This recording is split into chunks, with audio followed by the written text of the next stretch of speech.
মসজিদের দায়িত্বে যারা আছেন, আশেপাশের মহল্লার যারা আছেন, মসজিদে যদি কোনো মুসল্লি যদি না থাকে, মুসল্লি যদি না আসে, আর আপনি যদি দাওয়াতি কাজ যদি না করেন, তাদের কর্ণকুহরে যদি এই কথা না পৌঁছান, কিয়ামতের ময়দানে আল্লাহর আসামির কাঠগড়ায় আপনাকে দাঁড় হতে হবে।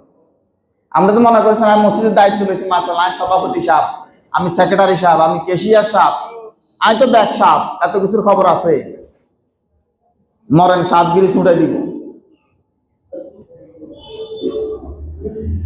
সংসারের দায়িত্ব নিলে, দায়িত্ব ঠিকভাবে পালন না করলে, একদিন, 2 দিন, 3 দিনের দিন বলে বেটা সংসারের দায়িত্ব নিয়ে যদি পালন করতে না পারো, তাহলে দর্শকির লেগা। এই কথা অবশ্য বিজয় সিংকে বলে না, অন্য জায়গায় বলে কিনা? আপনি মসজিদের দায়িত্ব নিয়েছেন, মসজিদের দায়িত্ব যথাযথভাবে পালন যদি না করেন, আর দায়িত্বের ব্যাপারে আল্লাহ রাব্বুল আলামিন মনে আপনাকে জিজ্ঞেস করবে না।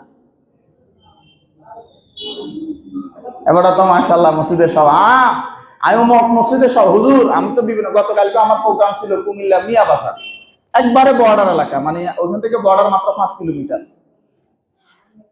রাত্রে আসতে আসতে প্রায় আমার 1টার উপরে বেজে গেছে। ফেনীতে প্রাইভেট নিয়ে গেছি, তারপরও সময় লাগছে। তো পরিচয় করা দিতেছে, ইনি মাদ্রাসার অমুক, ইনি মাদ্রাসার তমুক, ইনি আমাদের মসজিদের অমুক।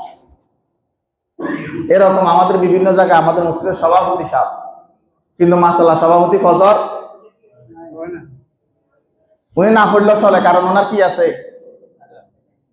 বেহায়া মুসলমান 2-4টা টাকার জন্য ঘুষখোর, সুদখোর, বেনামাজিকে পর্যন্ত মসজিদের কমিটি বানায়। এরকম মুসল্লি বাংলাদেশে না, ইন্ডিয়া আছে।